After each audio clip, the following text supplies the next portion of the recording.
Ketika Perang Dingin antara dua negara adidaya, yaitu Amerika Serikat yang dipimpin oleh John F. Kennedy dan Uni Soviet yang dipimpin oleh Nikita Khrushchev, tengah berada di puncaknya, terjadi peristiwa menegangkan yang berlangsung dari 16 Oktober hingga 28 Oktober 1962. Peristiwa ini sendiri dikenal sebagai krisis rudal Kuba, yang dimana ini adalah peristiwa ketika Uni Soviet menempatkan rudal-rudalnya di Kuba, dan rudal ini sendiri sangatlah beragam jenisnya, yang salah satunya adalah rudal nuklir. Di sisi lain, untuk jumlah pastinya sangat sulit untuk dipastikan, namun menurut banyak sejarawan, Soviet diduga menempatkan lebih dari 30 rudal.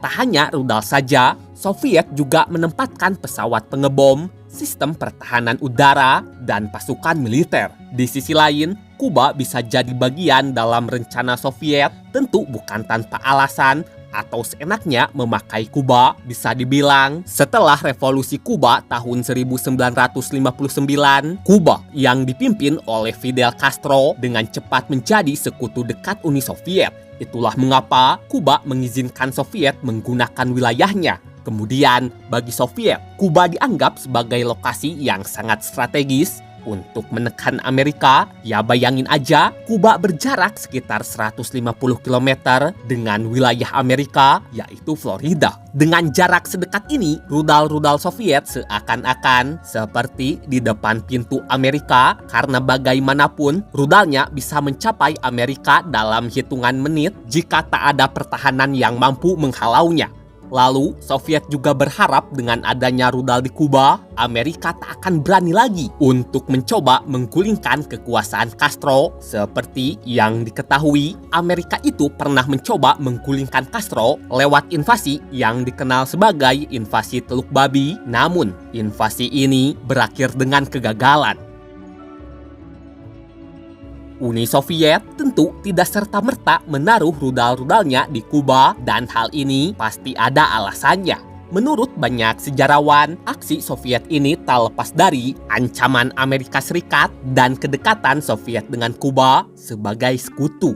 Sudah bukan rahasia lagi, Amerika Serikat merasa terancam oleh Kuba, sebab setelah revolusi Kuba, Kuba jadi negara komunis dan bersekutu dengan Soviet. Nah, bagi Amerika, Kuba adalah ancaman nyata karena jaraknya emang dekat dengan Amerika. Jadi tak heran pada tahun 1961 terjadilah invasi Teluk Babi untuk menggulingkan Castro. Ya, meskipun invasi ini gagal dan Castro tetap berkuasa. Setelah adanya invasi ini, Kuba dan Soviet percaya Amerika tak akan berhenti mencoba menggulingkan Castro jika tak ada sesuatu yang mampu mengancam atau menekan Amerika agar tak bertindak seenaknya. Oleh sebab itu, penempatan rudal dianggap mampu menekan Amerika. Selain itu, dengan menempatkan rudal di Kuba, Soviet dianggap ingin menyeimbangkan kekuatan di tengah Perang Dingin. Ya, sebab seperti yang diketahui, sebelum krisis rudal Kuba terjadi, Amerika sudah lebih dulu menempatkan rudal nuklirnya di Turki dan juga Italia yang jaraknya sangat dekat bagi rudal untuk menghantam wilayah Soviet. Jadi, dengan Amerika dan Soviet punya rudal nuklir yang jaraknya dekat dengan masing-masing pihak, keduanya pun punya senjata untuk tawar-menawar. Sebenarnya, kedua negara ini tahu risiko menakutkan yang akan terjadi jika masing-masing pihak melepaskan rudal nuklir, dan dunia akan menyaksikan perang nuklir yang bisa jadi akan lebih menakutkan daripada Perang Dunia Pertama maupun Kedua.